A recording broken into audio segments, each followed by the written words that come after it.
So, I'm Valsmith. I run attack research. I do a lot of stuff with the Metasploit guys. Woo, Metasploit. Spend a lot of time researching attack techniques, what real attackers are actually doing. Do some breaking into computers and developing exploits and all that kind of stuff. You might have seen a few of my talks before. I pretty much talk about a completely different topic every single time, and this is going to be no different. Is this on? Oh my gosh, it is. I'm Colin Ames. I work with this character, do security research, hopefully Metasploit development a little more, and general nonsense. Closer to the mic. Hi, I'm Dave.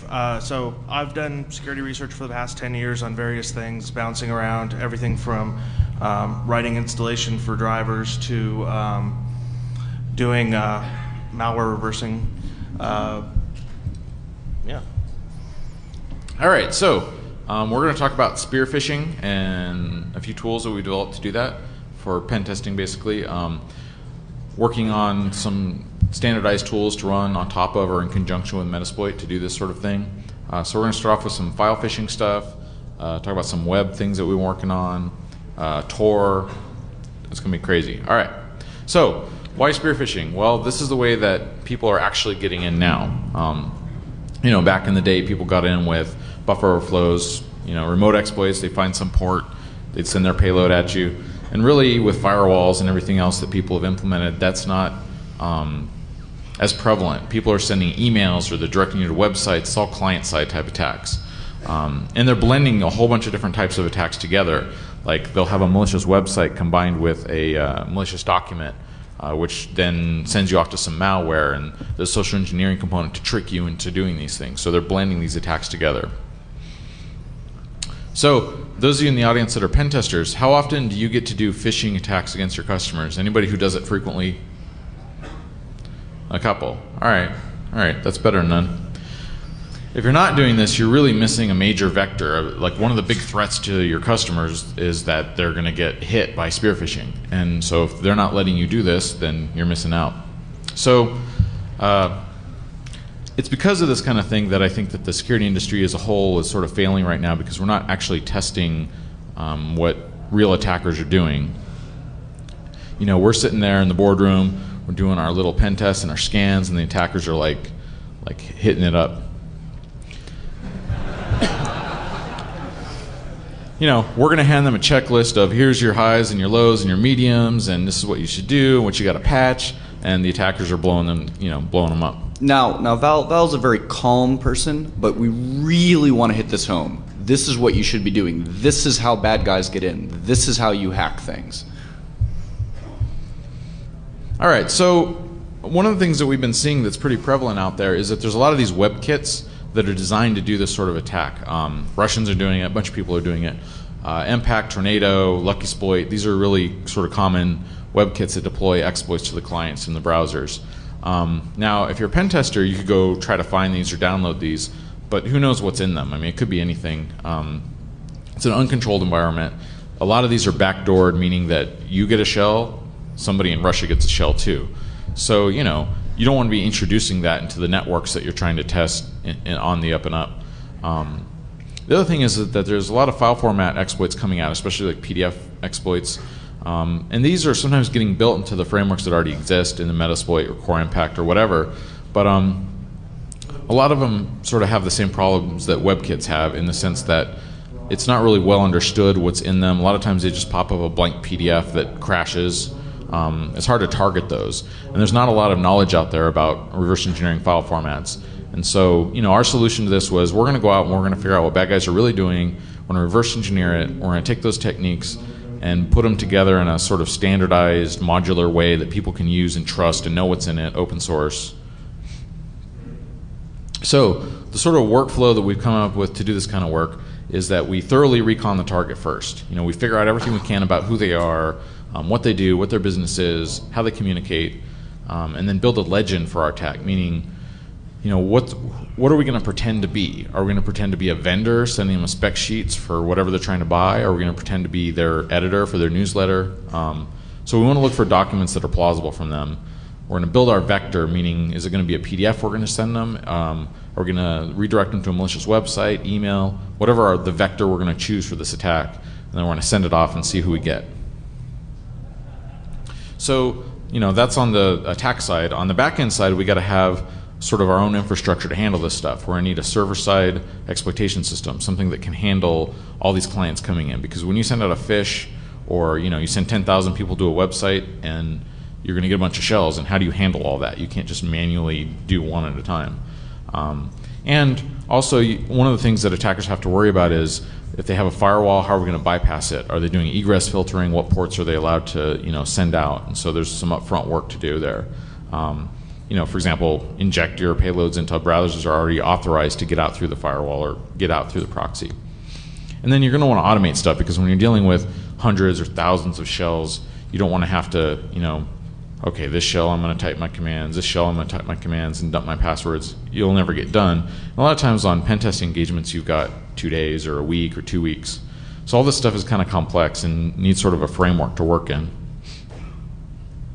So, I talked a little bit that client side is sort of the new paradigm. You're hearing a lot about frameworks these days. This is sort of the direction people are going. And phishing is really the client-side attack facilitator. That's the way you drive people, if you're doing targeted stuff, to whatever your exploit is. There's a lot of tools out there, but a lot of them are manual or standalone, with the exception like Browser Autopwn. You could go get Core Impact, which has some of this stuff in it, but that's a lot of money. Not everybody can afford that.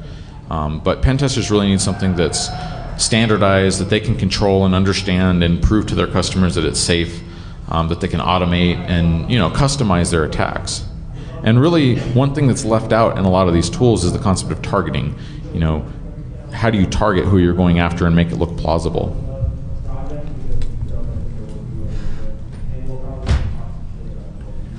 All right.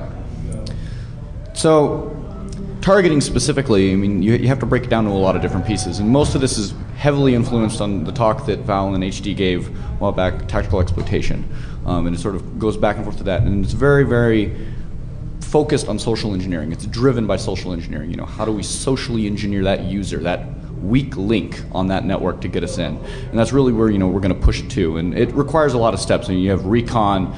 You have to take that recon and derive it down and distill it into something that's useful that you can then re-implement and use to actually get in. So a first thing that's really, really useful that we're going to talk about and get into more depth here is file harvesting, file hunting, that sort of thing. And this is really as simple as Googling, creative Googling a company's website and finding out, well, what PDFs you got, what docs you got. Let's see what you're putting out there. Or is your quarterly statement there? Is your bi-weekly newsletter there? Is something that'll give me insight into your network, into the way that you do things there available. And so of course the first thing is to find all these documents the best way you know how. So Googling is always a good bet. There are other search engines we like to use as well, so that's useful. And then you have to step it down. Like the first part of file harvesting is, well, hey, why don't you read the document? There's amazing things you can find on documents. There's scans every once in a while that we get usernames and passwords, I believe. But more importantly, you get a feel for the social engineering aspect behind it. Like, what are these users expecting? Do you see a lot of newsletters coming out? Do you see a lot of product, discussion? Do you see, forum posts, this sort of thing? And so the documents that you can grab from their network openly from the internet gives you great insight into all of this. And then of course you can dig a little deeper and start scraping metadata. Word documents are great at this stuff. They store everything under the sun. And even PDFs are pretty good at this as well. So you can get names, email addresses, numbers. In fact, even operational details such as what OS are they running, what software, what patch level. And so that's how you kind of dig deeper and deeper. So as tactical exploitation talks about specifically, you need to understand the infrastructure that you're attacking. You need to understand what your scope is, what the paradigm that you're shifting towards. And really, how you do this is enumeration first. Once you're out there on the internet and you're pushing forward and you want to see everything that you can find. And there's a couple of different ways, and Val will cover, I think, a bunch of it here in fairly good light, I hope. And you just sort of step through it. Now, the good stuff that Val will get into here shortly is bots versus browsers and other proxy logs and that sort of stuff. And it's just great information.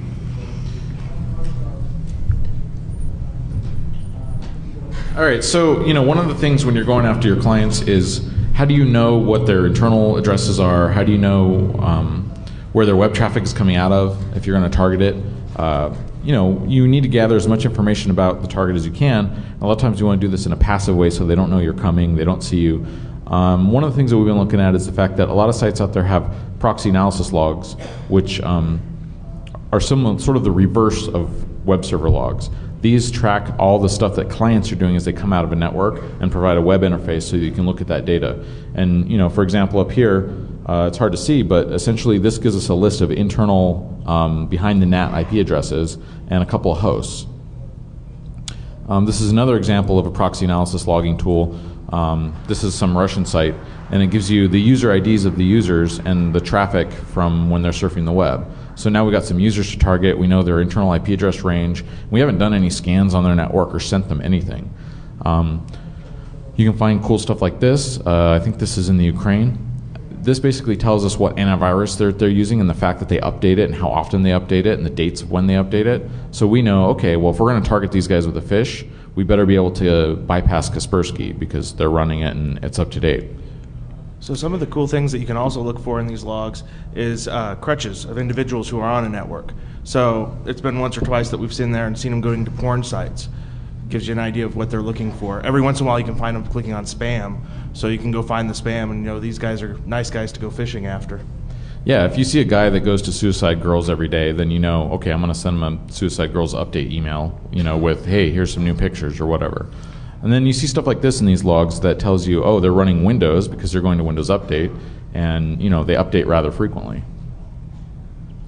The next thing is like, okay, well, if we're going to target people, we need to know what IP ranges that we're dealing with, and which ones are their web-hosted company IPs and which are their internal network IPs for their company. And one of the ways to do this is, well, you start off and you look at the domain name. We pick some random Chinese domain to play with. You get one IP address. So if you go searching through news groups and mailing lists for people posting from that domain, you'll actually find other IP addresses in the headers, which are often their corporate internal network. It's where their network is. So attacking their web host may not get you far, but attacking their actual network may be what you want to do. So this helps you target that a little bit better. And you look it up and it's owned by the same people, it's in the same country and all that stuff. It's just an IP that you may not have known about. Bots versus browsers is awesome for this too. Once you get these kind of IP ranges from proxy logs or from mailing lists or whatever, go look them up and you can see the user agents without ever having to get them to your site. You just go and see, okay, well, they're running, Firefox on Windows XP or whatever.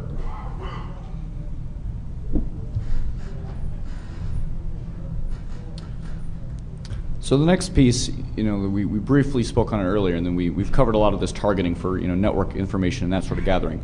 Now we're going to dig a little deeper into the network and find specifically for files that we're looking for, files that'll get us access, things that are useful. So here's a newsletter for a phishing site that talks about phishing. We like this, but in general, when you're looking at these or targeting these networks in general, there's a lot of information to be gleaned. And the useful stuff that you see oftentimes is, oh, well, we just went to this conference, or we published at this conference, or you have speakers, or you're hosting this conference.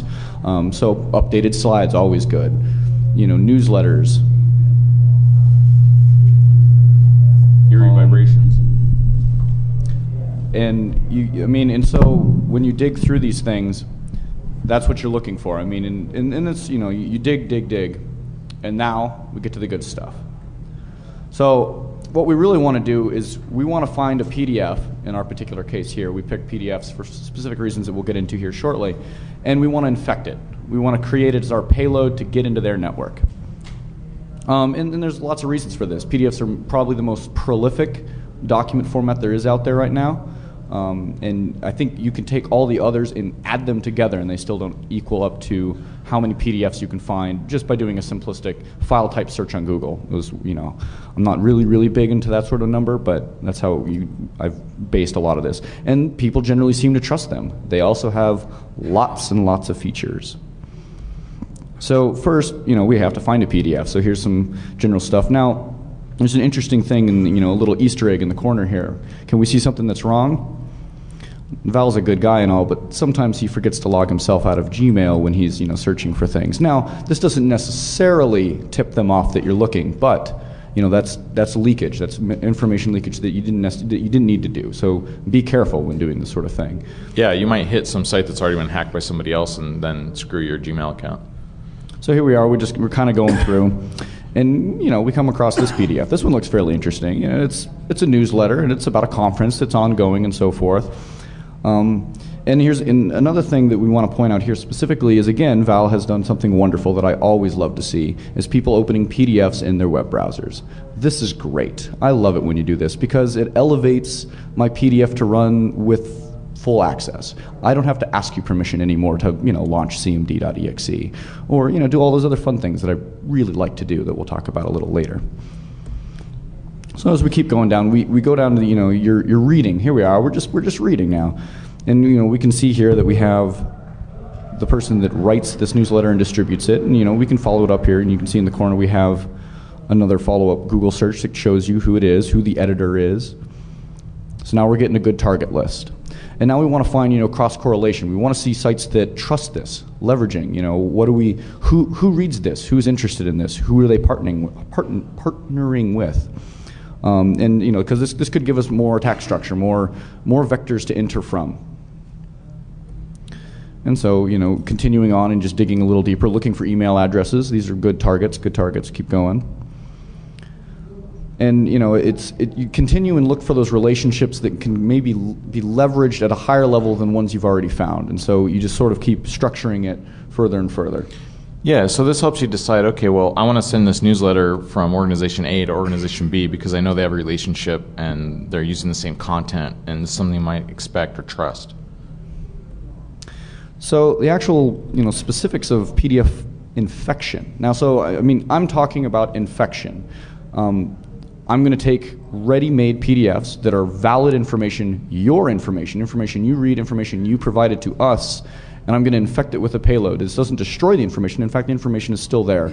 And there's some wonderful features about PDF that makes this amazingly easy. So as you've heard, I'm sure, in the news and other things, PDF has got tons of features. Adobe, I love them for this. They love features. Gosh, everyone wants to have Flash in their documents. Everyone wants to be able to view a web in their documents. Hey, why not have a document launch commands? That's wonderful.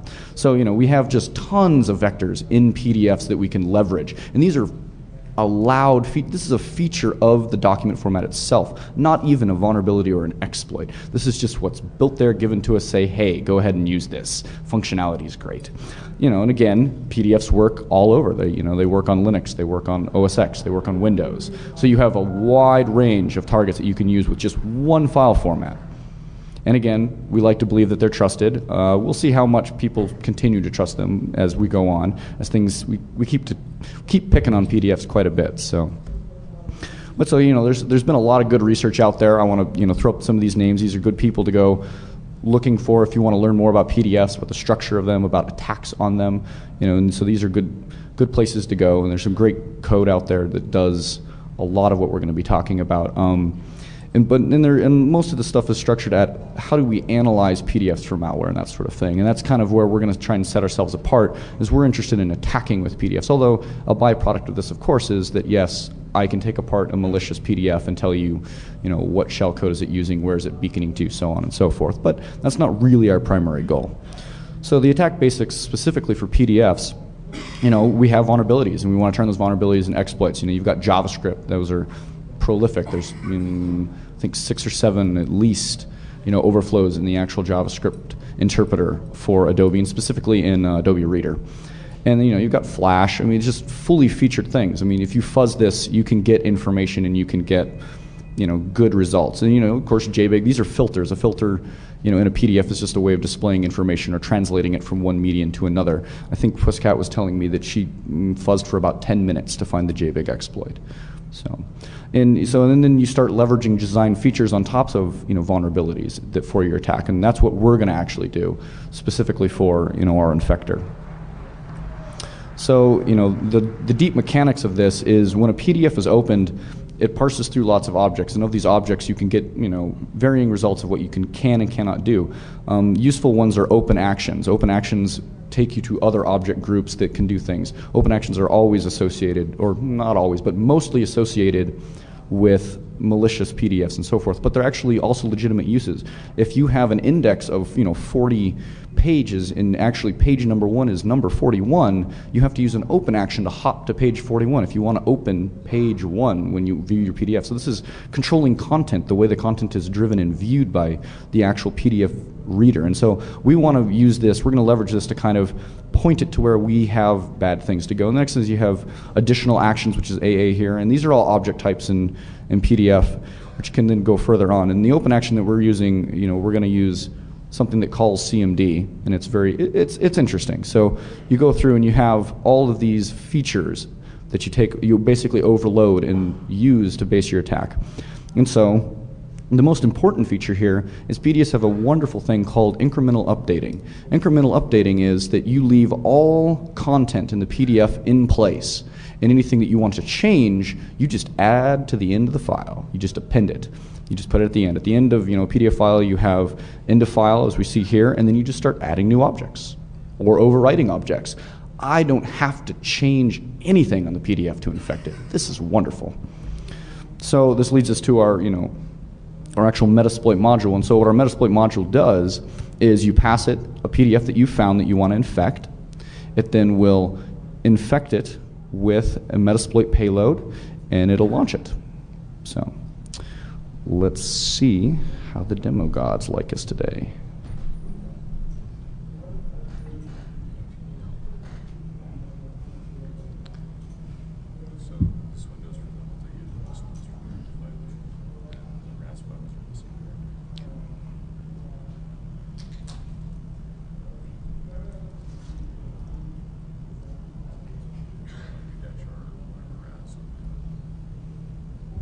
Good.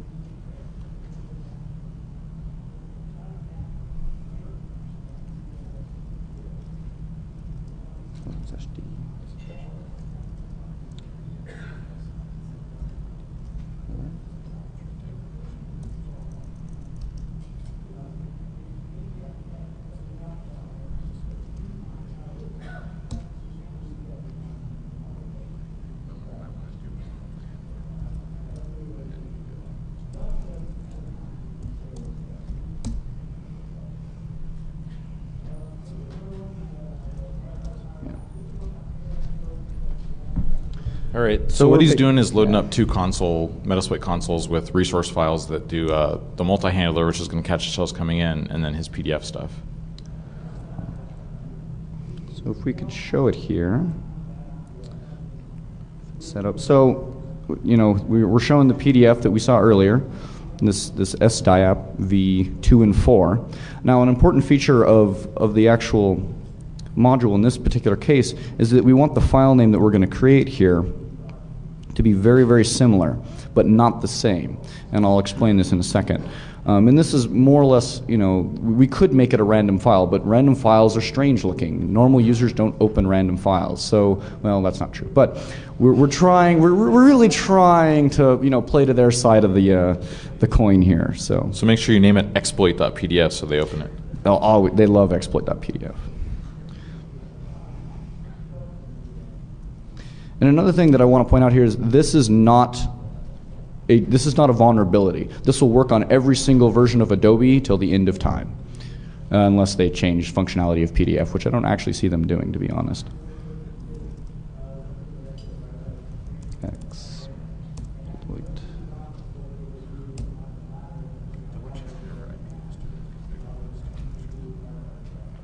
Okay. Which we don't have it in temp.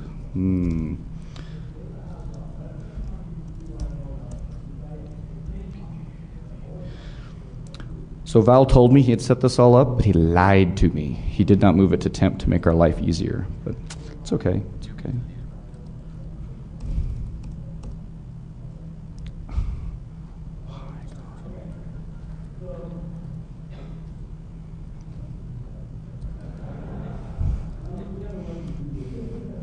I wish tab complete worked on Val's VM.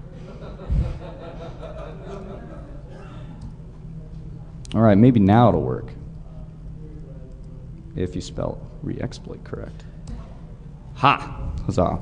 So as it goes through here, we just see it. We picked a payload. We used a interpreter reverse TCP, nothing fancy, and it spit out a new one in temp, which is our other one, and then that loaded up into we have a web directory for that.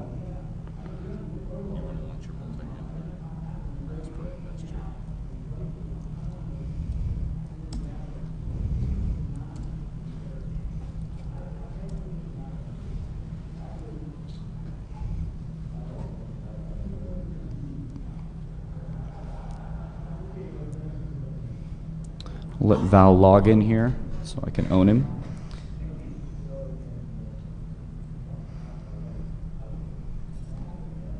Actually, do you want to own yourself? Do you want to click through it all? Sure. I'll own myself.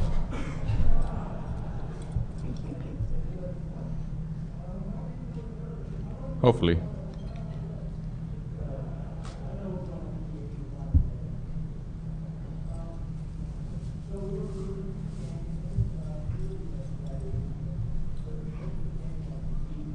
It'll eventually log in, I promise.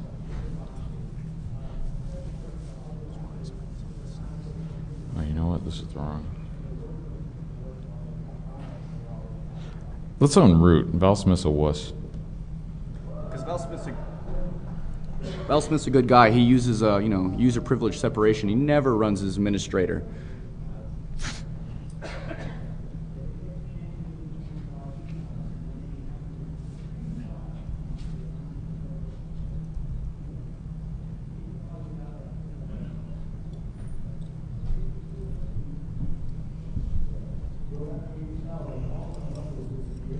All right, so what we're going to do is we're going to connect to our, we're going to assume that you're connecting to a web server that's hosting up this PDF, and we're going to hopefully launch it. And you can, of course, attach this to an email that you're sending in, which is the more traditional vector that we use. So here we see it opens the PDF and it immediately asks him to save the same PDF he just opened. That seems a little odd. So actually what it's asking him to save is our actual payload. And then the next thing it kicks up, that's CMD. It asked him to call CMD. So let's go check other VM and see what happened. Hopefully something. We got a session. All right, so basically what happened when we opened that PDF is that we got owned.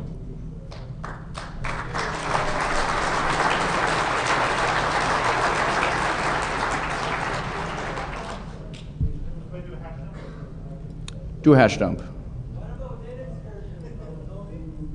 Say what? Actually, it's all the same. The newer versions of Acro Read on Linux, I haven't checked it recently on OS X, but Linux will not call commands directly anymore since version after I think 7. The 8 version will only call the default web browser, which is generally Firefox. So of course you can do other interesting things like call Firefox exploits through Adobe, but we'll get to that later, maybe. All right, we're going to crank because we want to make sure that there's time for all the other Metasploit track people. So we're going to jump into the next piece, which is web phishing. Now, the idea behind this is that you want to direct your targets to your website with some means, whether it's an email or you hack their website and put your stuff on it. And then Egypt gave a great talk about target enumeration, and we're going to talk a little bit about that from a more basic point of view. This is stuff you can take home and play with and figure out how to do yourself. And then the next thing you want to do is social engineer the target into believing that everything's okay, nothing bad's happening to them, and then execute code on them using some social engineering techniques we're going to talk about.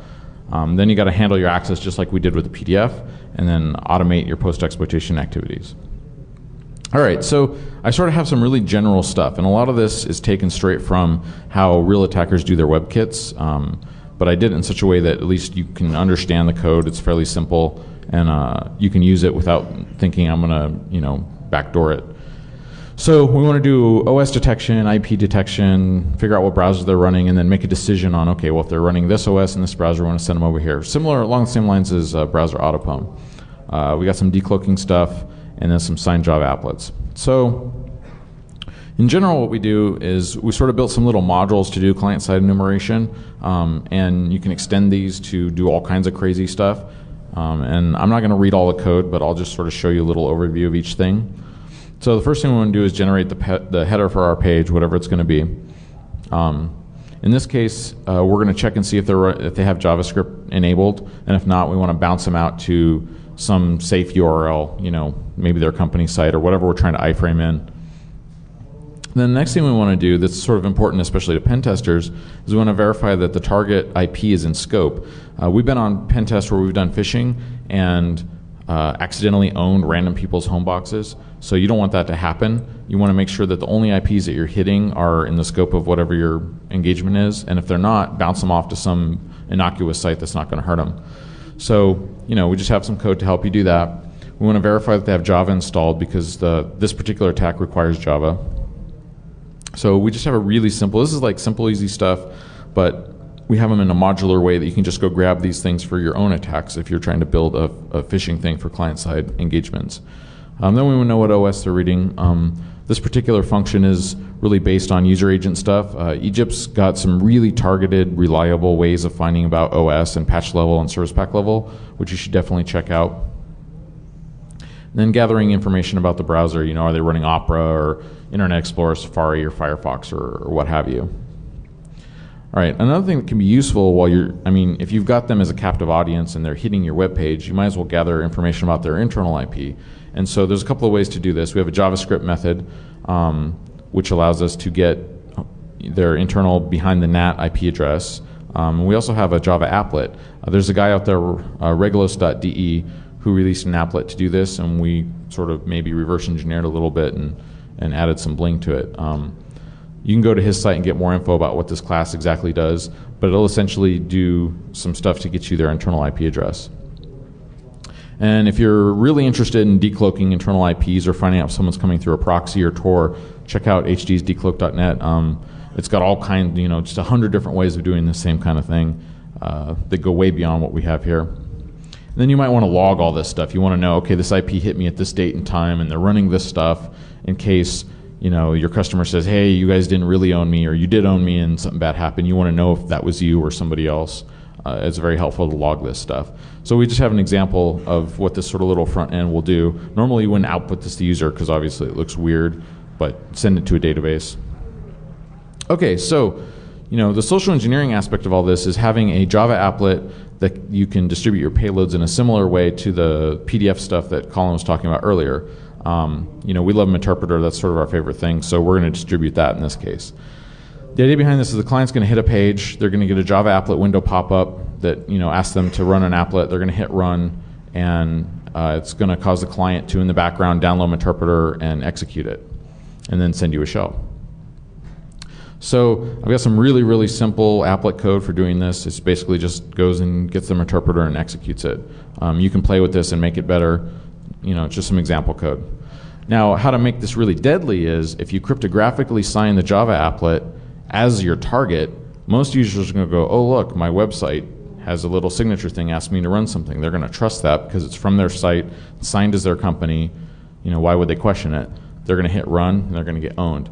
So, we usually change up these file names to reflect the target's infrastructure. If they're running WordPress or some other content management system, we want to make sure our stuff matches that, so it's not just some random, Java applet file that they never heard of before. We've got the commands for doing this here if you want to do it by hand to show you how to cryptographically sign these Java applets. By the end, once you run through all those commands, you'll end up with a series of files, including the class file and a certificate and a key store, and then you're going to need a web page to launch this. And I've got an example. Typically, you would throw this into an iframe or something like that, and also display the target's real website so they think nothing bad is going on. And they're going to get a little pop-up that looks like this. In this case, we signed it as Metafish. We could sign that as anybody, Microsoft or Target ABC or whatever it is. It's literally a text string, whatever text string you want. Okay, so some of the automation sides, Metasploit has a capability to handle n incoming sessions, essentially. So you want to be able to automate a bunch of functions like all your post-exploitation stuff that you don't want to do by hand if you're getting hundreds of shells coming in, like getting your passwords, adding users, updating or uploading other types of backdoors that go beyond what interpreter might be doing, and keep cognizant of what egress ports are allowed. So I've got just some basic examples on how to create your interpreter binary so that it'll work. I'm not going to go into that you can read it on the slides later. And then your basic commands for setting up the multi-handler session. And then in the automation script, you can use any script you want. We've got an example, but there are a whole bunch out there. So you want to deploy Meterpreter to your target using whatever means you can, whether it's an infected PDF, a malicious website with a Java applet like we're going to show in a minute, or whatever exploits, or just email it to them. A lot of people will just click on a Meterpreter executable and then watch for your session coming back and success. So in this case, the demo we're going to do, there'll be an automated scraper that'll go and grab all this kind of information, generate a directory with timestamps and IP and all that. Then you'll end up with a bunch of files that have hashes and network neighborhood and whatever. Dark Operator's got some scripts out there. HD's making... Oh, he's going to talk right after this on the types of scripts he's doing, so check that out. All right, so briefly, before we get to the demo of this, I'm going to talk about obfuscation. One thing a lot of attackers are doing are obfuscating their iframes or the ways that they're getting these payloads to you, because people are having host-based intrusion detection systems or AV or whatever detect these things and block them. And this is an example of iframe obfuscation, where they essentially write a JavaScript that breaks up the word iframe into different variables and then reassembles it later. And a lot of your tools that would look for iframes in the HTTP request won't see this kind of thing. There's other stuff you can do. We see this all over on like Chinese and Russian WebKit sites, where they encode their URLs and commands and whatever they're loading with just like character encoding. We have a few different examples here. These are just different ways to evade detection from getting stopped, because it sucks when you hack the machine and they've run the commands and the shell gets stopped because they're running AV. There's a website out here, Script Asylum, which has a bunch of examples of encoding, decoding for your JavaScript or whatever. I advise you check it out. It looks cool. And then Egypt's talk for AJAX obfuscation. He mentions this a little bit briefly, and I don't know if he'll talk about it more, but it's cool stuff. All right, so we're going to attempt a demo. And this time you'll get your hashes off that same box, for those that wanted those last time. Hopefully.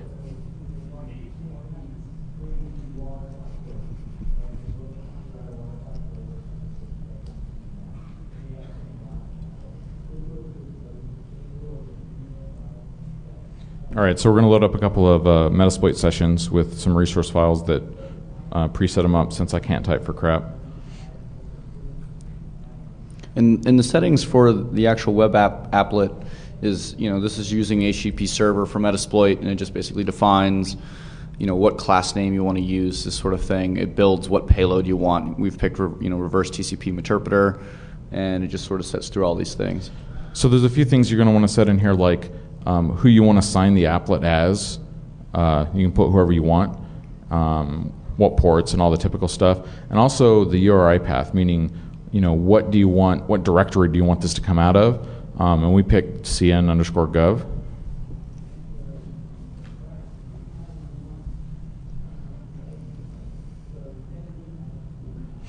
So I'm going to get it set up here.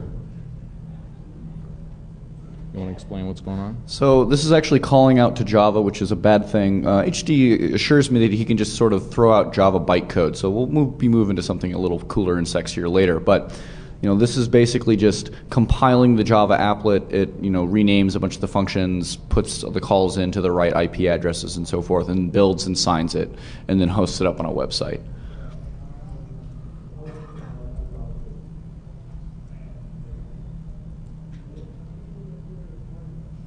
All right, so I think we're all set up and running. I'm going to switch to our other VM.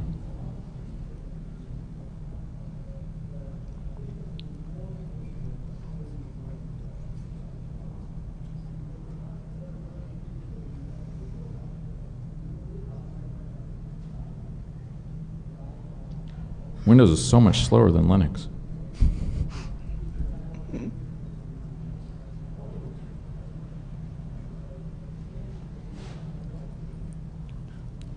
An interesting side note while we're waiting for him, the actual command, the CMD call that called the payload, is due to the opening of page 1. So if you went to page 2 and then back to page 1, it would in fact launch the command over again, and you'd get 2 shells. Okay, so I'm going to go to our little client-side enumeration web page that we have built. And what it's going to do is determine, is this a viable target? Is there in scope? Is it what we want to hack? Yes, and it's going to bounce us off to the Java applet, hopefully. So if you can see up there, it decided that we were a good target, and it shipped us off to this other URL, which is same IP address but a different directory. And it's running really slow, but I promise it's just because it's in a VM. So what we've done is we've iframed in something that would look normal to our target so that they don't think that they've been hacked. All right, eventually here, we should get a window or something.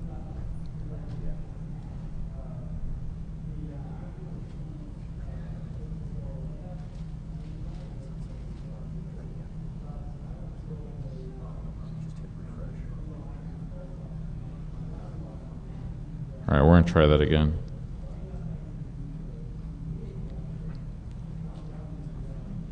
Everyone pray to the demo gods. Quick, kill the chicken, someone.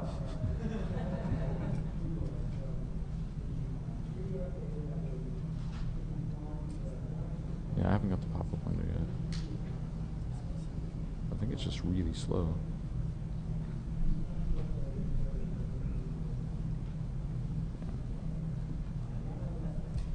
All right, while we're waiting for that to work, we'll show it to you real quick in a video. I think my VM is hosed or something. It's running really, really slow, and I think that's what the problem is. But never fear, we have backup.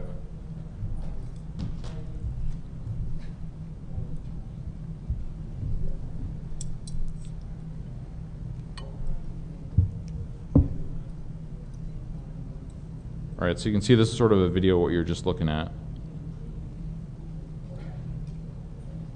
You got to pay real close attention because Val clicks yes real fast.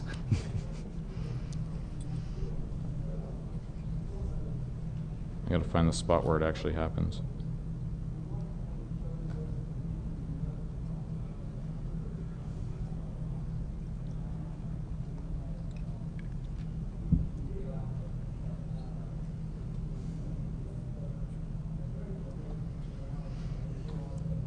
All right, so like he said, I clicked that really fast, but...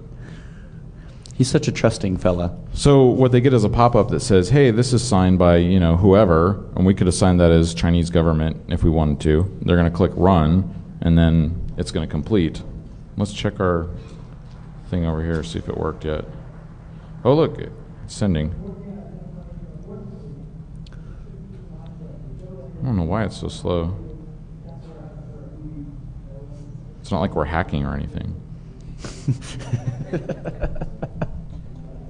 All right, so we got another video of the attacker side so you can see what happens. I think our actual demo is going to work. I think it's just going to work in like super slow motion. Because everything goes perfectly when you're hacking boxes. Always perfectly goes as planned. All right, so essentially what happens is it ships off the interpreter.exe once they hit run on the cryptographically signed Java applet, and then just opens a session on the other side and runs the auto scraper to gather basic information. So you see an interpreter session opens up. You can interact with it. You can execute a shell, typical stuff like you can with interpreter.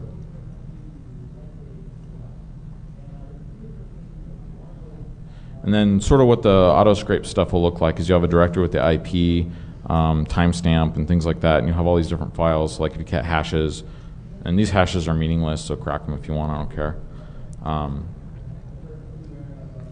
What the network neighborhood is. So, repeat your question? Or you're heckling? I think it was a different room. Oh.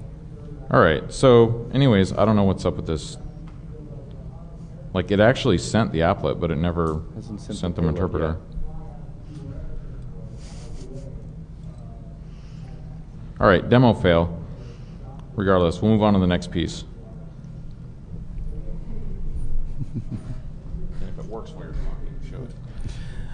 Okay, so we were on a pen test one time, and we were supposed to go off-site because it turned out that the people we were pen testing were monitoring our traffic.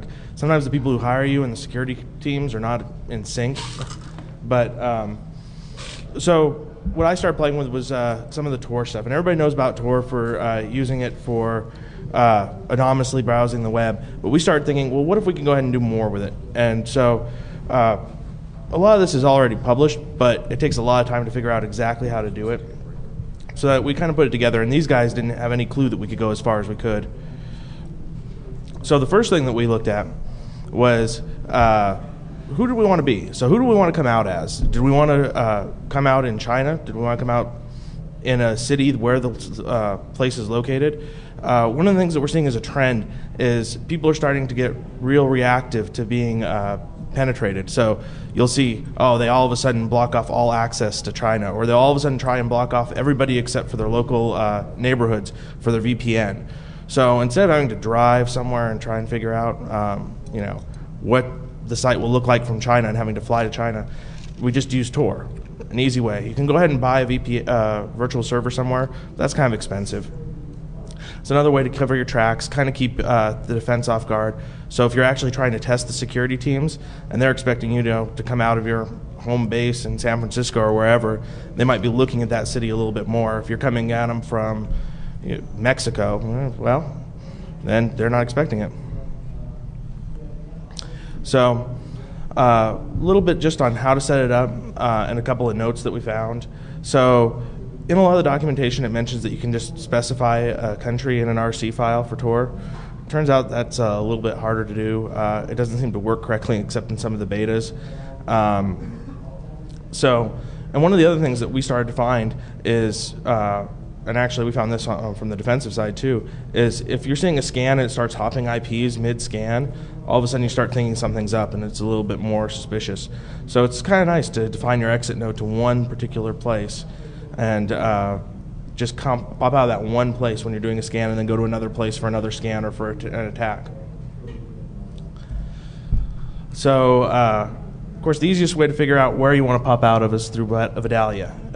You can see the little country flag, get an idea of what city it is, what the location is. The only big problem there is you have to have unique names in your Tor RC file, or else you could potentially pop out of an exit node that you're not expecting to. So the unnamed is a really bad choice if you're going to use Vidalia. So you go ahead, you choose your exit node, put it in your Tor RC file, make sure that you're strictly exiting out of that node with the strict exit node equals 1, and just put a comma list. If you want more than one node, put a comma separated list of the exit nodes you want to pop out of. Of course, if you want to get some of those other like unnamed or not unique named exit nodes, you can do this through a couple of websites that track it. So they'll give you a unique key that you can go ahead and put into the Tor RC file, and then you can pop out right at that node. And here's an example from one of the Tor sites. So this isn't real important unless you're coming back later. This is just how to get to where to set the Tor RC. Now, one of the things that I discovered when I was talking with people about this is they don't really understand what they have on their box when they're looking at Tor. So you see people running proxy-aware tools through the 8118 port, privoxy. Problem is that will fuck with a lot of your tools, especially if it has Java on the other end or Flash. So you'll get real weird false positives. So you can do it, but it's not what I would recommend. Tor also has a full SOC 5 proxy on 9050. And there are a lot of people who think Vidalia is Tor, which it's not. It's just the GUI. You don't need it at all. So there are a couple of standard tools that you can use if you want to get any TCP connection to go over Tor, or basically any. There's proxy chains, Tor socks, and T-socks. They each have their own pluses and minuses, and we'll go over a couple of them. Depending on what I'm doing, I use different ones. A lot of the scans, I tend to like proxy chains because it gives you a little bit more feedback.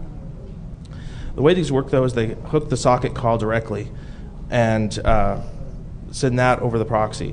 The reason this is important is so if you try and use Nmap as root, it opens a raw socket, so you really don't want to do that. It's doing it for efficiency, but then it ends up bypassing the proxy chains or the Tor socks. You also need to be careful about DNS leakage, IP leakage. One of the things that I always recommend and that I do just now as standard practice, because if nothing else, I sometimes fat finger it and forget to put Tor socks at the beginning of the command, is IP chains off wherever you're going. Make sure none of your stuff leaks. If you want to know that you accidentally did it, put it in your logs. Always try not to run as root also, just in case that nice raw socket is opened. Yeah, we've seen Tor nodes that inject malicious code into every web page that you visit, so running as root can expose you to that. Yeah, that's true too. So I kind of went into quick config here. The important parts, so we want to come back to this later, that's great, but the important parts are actually the timeouts. So if you're going to try and do something like nmap over Tor, you need to play with these timeouts a lot, because you'll get a lot of false negatives or false positives. Yeah, let's go on. tsocks, even a simpler config. You just point it to the local host at the Tor port, and Tor socks basically works right out of the box. So we can go ahead and we can nmap over Tor. It's actually not too bad. It can be problematic with the timeouts, as mentioned before, and you have to be careful about your exit nodes. Some exit nodes won't allow 135 out, or other exit nodes won't allow some port out. So sometimes you'll fail and you think that you shouldn't. Just try another exit node and see if you're successful. Now, the results are not exactly foolproof, and it takes a lot of time. But if you run it overnight and then come back in the morning, you have something that you can play with. And so it's better than having to wait. A lot of the reason this came up is I just didn't want to wait for a pen test that we were supposed to go off-site for. I got anxious and wanted to get to hacking. Of course, you can't do any UDP, so be careful there. So here's an example of proxy chains with nmap over Tor. Now, the important part here to note is that first access denied. Let me see if I can.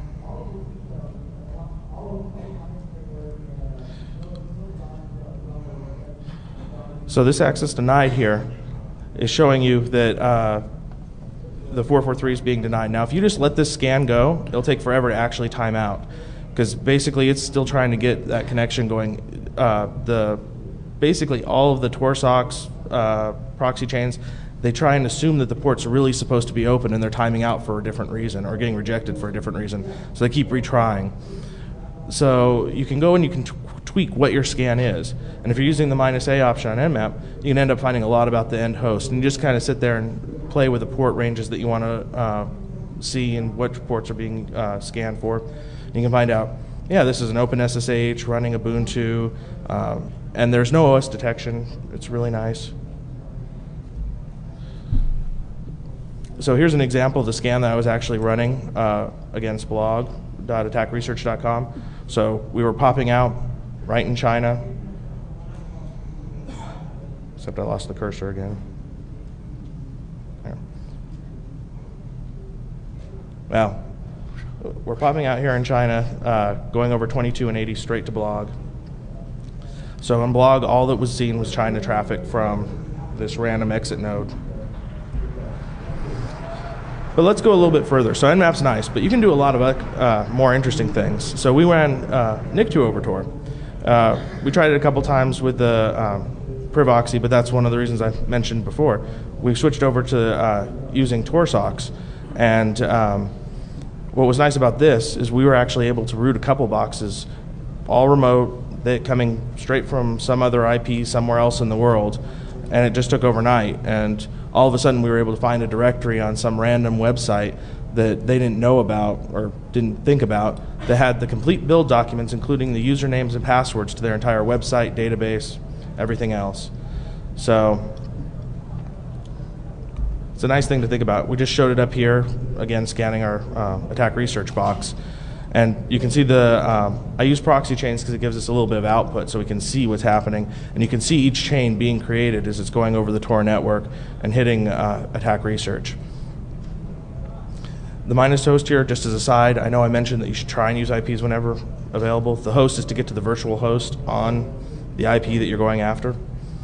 So it's not actually doing a DNS lookup. It is a necessary thing with NIC2. But you can go further. And this was one of the fun ones that I was playing with one day, and we did a full VPN over Tor. It's painful, it's slow, it dropped a lot, but we were able to connect up eventually to the remote end and to a VPN and site that we were after. So it was popping out wherever we wanted it to. Now, it took 2 boxes to do this, so it's a little bit of a strange setup. But the nice thing about T-socks, Tor socks, proxy chains, all of them, is they only end up hooking your outbound stuff. So you can still listen. So if you use something like TCP/XD or any of the port redirectors, it'll go ahead and listen on one port and then inject it straight over the Tor network to wherever you want. So all we had to do was take our second box, have it VPN in to our first box, and that realistically piped it all over the Tor network. So these guys asked me, of course, what about Metasploit? And for a while there, I was doing Tor socks with Metasploits until I read a post from HD and found out it's much easier than that. So all you have to do is set the global proxy to a SOC4 proxy on localhost pointing to your Tor port, and there you go. Of course, you're restricted to connect shells. If you do a reverse shell, you're going to have a bad day because it points right back to you. So there's still some limitations. And we went ahead and decided to show that, though. Maybe we'll skip this and move on to the... Okay, I guess we're skipping this so that we can give more time to the Metasploit. Also, I want to see if this... Oh, well. Hold on a second. I actually want to see if our script ever came back up. I'm going to have Dave do the demo of his tool, and we're going to skip Metasploit over Tor because basically, yes, you can Metasploit over Tor.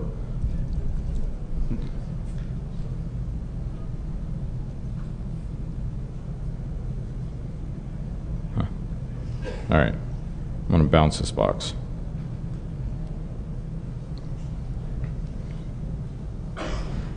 Just hit that straight up. Okay, so of course, once you get onto a box, you want to be able to get your command shell back, and it's and you want it to be persistent. So, can you want to have this anonymous server out somewhere? Well, you can use Tor to do that. They're the .onion sites. Normally, this requires Tor on both sides. So, if you want, you can get onto your attacker's box, install Tor, install T-socks or Privoxy, and sure, no problem. You can have a backdoor going over Tor in no time. It's actually fairly easy with Bash, so you can get Bash over Tor by setting up a hidden service on one of the Tor servers and just doing a netcat. You can also do it with the built-in TCP in Bash. And but in the interest of time, what we did is we didn't want to do that. We didn't want to have to install Tor on the remote end. So we wrote a tool. This backdoor goes through a website called torproxy.net. It's not the only one out there, but it's an easy way to bounce through. So we can do HTTPS straight to this place in Germany, and then it'll go anonymously to the Tor network. So in the end, no one really knows where we are. And forensics from the place that has this backdoor on it is really nasty because everything's going HTTPS out their site. So it's not like it's the Tor network that's going over the wire. So any IPSs that block Tor, no good. So there's some really nice benefits on this. Of course, no need for any special clients, just the actual backdoor. Oh, apparently I'm not close enough to the mic.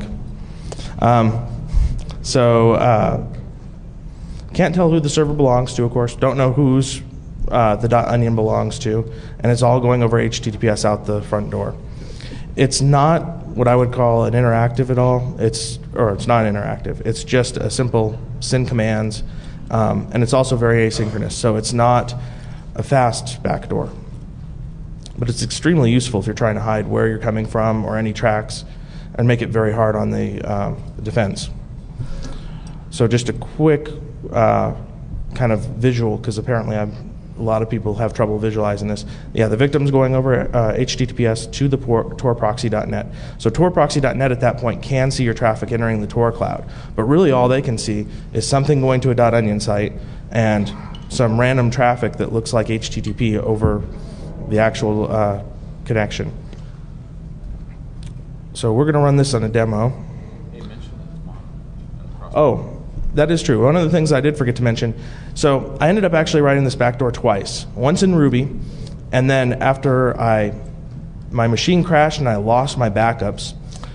Important to know where your backups are. Colin even saw me make them, but I can't find them. I wrote it again in Mono. So it's using C# and Mono. One of the benefits being that since now Ubuntu and Debian and a whole bunch of distributions are starting to come with Mono, I can actually use the same executable on Linux and Windows, and the backdoor will work, no problem. So what we got is basically a backdoor that communicates all over SSL through the Tor network anonymously and is cross-platform. So let's see if we can get it up here. Now, I admit I'm doing this all over video because as we've seen... you can get it up, Dave. Oh, yeah. So, as we've seen, the network here is kind of iffy, and I'm not going to try and tempt Tor with the network here. All we'll do is waste everybody's time.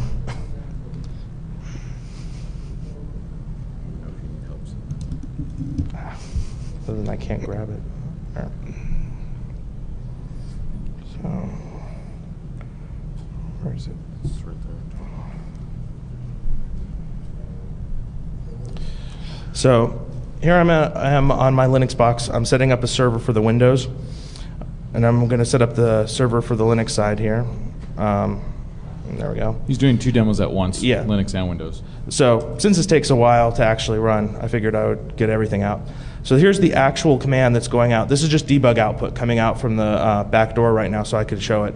You can see it going to the torproxy.net, and at the end of the URL here, there's a .onion. And that's the actual onion server that it's sending everything to. Very similar on the Linux side. All HTTPS, leaving the network. So on the Linux one, we want to go ahead and run a command. So we'll go ahead and do an ls-la on /. So that's going to take a while to come back. I mean, it is over Tor. It's going to be a bit. If we go over to the Linux client, we can actually see this stuff being transmitted. So it's being transmitted in 200-byte modified base 64 encoding. So it's just in the GET request is the actual data coming back. So now here on the Windows side, we'll go ahead and do something else. ipconfig shawl is what I chose, just so we can see it. Now if we go back over to the actual Linux place where the back door is, or the Windows place where the back door is, we can see it going by. Same thing, 200 bytes at a time, modified base 64. And if we go back to the Linux client, there's the output, or the Linux server. Client server gets confusing in Tor, but we succeeded in sending our complete command over Tor, SSL out from the victim. So just to show kind of the speed, we're going to go ahead and do a uname -a, and this time I'm not going to switch out. So uname -a isn't exactly big. It's only 1 or 2 packets that need, packets that need to be sent. There it is, all over Tor. And on Windows, there's our ipconfig coming back, all the data. So, and that's pretty much it for the Tor backdoor.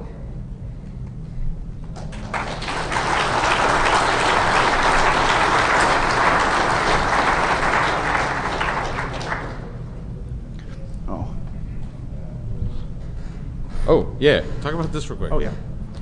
So one of the things we were throwing around in the office was we were going to do a Gmail backdoor, and we never got to it. We just got busy. And our thought was we were going to use DynDNS to trigger when to go check Gmail. Well, then all of a sudden we see this this maybe a month ago, the Tweet My PC came out, or at least a newer version that's more functional, and where you can control it over Twitter and Gmail, your PC remotely. So if you trust Twitter and Gmail, that way you don't have to deal with Tor, which is kind of nice. If you still don't trust Twitter and Gmail, you can go ahead and use Tor. It's just another way to go ahead and hide the traffic, especially since how many corporations are still trusting Twitter and Gmail. A lot of corporations are using Gmail as their primary means of communication. So it's just another way to deal with. It's customizable, something to play with. Can't take credit for it. All right, so so far what we've talked about is we're going to give you a Metasploit module that will infect targeted PDFs for you. We're going to give you a Metasploit module that does cryptographically signed Java applets and client-side enumeration. And we're going to give you a backdoor that's SSL cross-platform anonymous over Tor. That's it so far. So, of course, there's lots of other people out there doing similar things, a lot of us in the Metasploit community in this. And one of our good friends, Dean DeBeer, actually has created a front end that'll actually wrap around all this that gives us a nice phishing framework. And so we're talking about Metafish. This is really Metafish. It's called Assegai. And so here's some generic things here. We got some nice, statistics and pretty pieces. You log in, you run all of your your fishes this way. It generates, templating, and you can mimic websites. So, here's the users you sent your fish to. Did they click? Did you get a user and password out of it? That sort of thing. And it keeps track of all of the specific statistics, when they clicked, what they were on, so forth. If it can load an ActiveX control, it'll do that and try and get more information from you. If it can load other things, it just continues. And this is all leveraging Metasploit under the hood. And so here, this is just, you load in a CSV of your email addresses you want to send it to. Here's a nice SSL, web page that you want to send them to say, hey, log into, we now have upgraded SSL, log in. And so here's, the setup here. We have a nice screenshot showing, if you want to attach a pre-made format here, kind of the to froms, and then in this case we're showing the email collab vulnerability that MC here wrote, that we just want to attach it, and it'll automatically create it using Metasploit under the hood and attach it to your emails to send out. And that's it. Everyone we want to thank you for coming.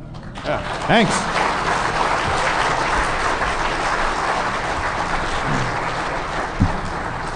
All right, really quickly, any questions? If not, catch us after the talk.